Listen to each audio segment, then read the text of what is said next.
संस्कृति जब असंस्कृति की दास बनती है तब मूर्खता जन्म लेती है।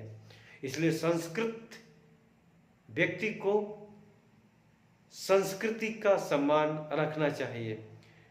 व्यक्ति अपने आदर्शों से और अपने मेहनत से बड़ा बनता है और विशिष्ट बनता है। विशिष्टता इतनी बढ़ती है कि कभी कभी किसी न किसी विषय का पर्याय बन जाती है। हिंदी का नाम जब आता है तो प्रेमचंद जी का नाम स्वतः आ जाता है, क्योंकि हिंदी और प्रेमचंद जी पर्याय बन चुके हैं। आज हम प्रेमचंद जी की कहानियों को समझेंगे, उनकी कुछ कहानियों का सार और प्रेमचंद जी की कहानियों के उनके पात्रों को जानेंगे। नमस्कार, सभी का हार्दिक स्वागत है। प्रेमचंद जी की कहानियों में नंदलाल वाजपेयी जी ने इनकी कहानियां, हिंदी की कहानियां लगभग 300 से ज्यादा है और उर्दू की कहानियां 100 बताई थी नंदलाल वाजपेयी जी के अनुसार। प्रेमचंद जी के जो नाम है, इनका घर पर नाम जो था वो धनपत राय श्रीवास्तव था, घर का नाम इनका।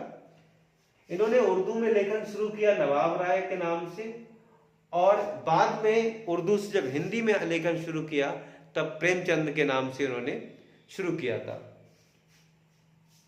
प्रेमचंद जी की जो कहानी आई थी वो 1915 में वो पहली कहानी मानी जाती है। ये कहानी कफन कहानी उनकी 1936 में ईस्वी में आई थी, जो अंतिम कहानी उनकी मानी जाती है। इसके पात्र घीशू, माधव और बुधिया। दरअसल घीशू का बेटा माधव, उसकी पत्नी बुधिया प्रसव पीड़ा के से बेहाल होकर मृत्यु हो जाती है उसकी। तो घीशू और माधव चंदा इकट्ठा करते हैं कफन के लिए, और उस पैसे से पूड़ियाँ और शराब खरीद कर पी लेते हैं और पूड़ियाँ खाते हैं उस पैसे से। तो ये उनका एक असामाजिक चेहरा दिखाई देता है उन दोनों का। मार्मिक कहानी है कफन। पंच परमेश्वर 1916 में आई थी। ग्राम पंचायत का आदर्श इसमें प्रेमचंद जी ने दिखाया, ग्राम पंचायत का आदर्श दिखाया है। इसमें के पात्र जुम्मन शेख और अगलू चौधरी हैं। इस कहानी के दो प्रमुख पात्र हैं।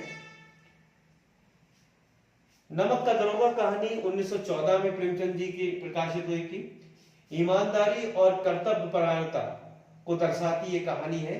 मुंशी बंशीधर जो ईमानदार दारोगा थे, और व्यापारी है इसमें दूसरा एक कैरेक्टर है पंडित अलोपीदीन, जो धनवान है और भ्रष्ट है। बड़े घर की बेटी, प्रेमचंद की एक कहानी है बड़े घर की बेटी 1910 ईस्वी में। ये संयुक्त परिवार की मर्यादा और प्रतिष्ठा को बरकरार रखने वाली कहानी है। इसका पात्र जो आनंदी है, जो बड़े घर की बेटी है, वह अपने पति श्रीकंठ के साथ उसकी रहती है, और श्रीकंठ का छोटा भाई लाल बिहारी है।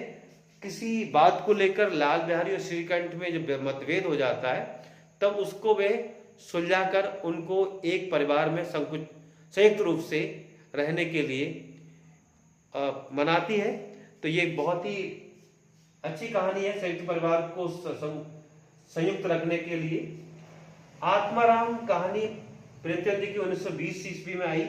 महादेव सोनार के बारे में है, जो उसका जो चरित्र है वो छल और कपट से भरा हुआ जीवन है उस व्यक्ति का, सोनार का।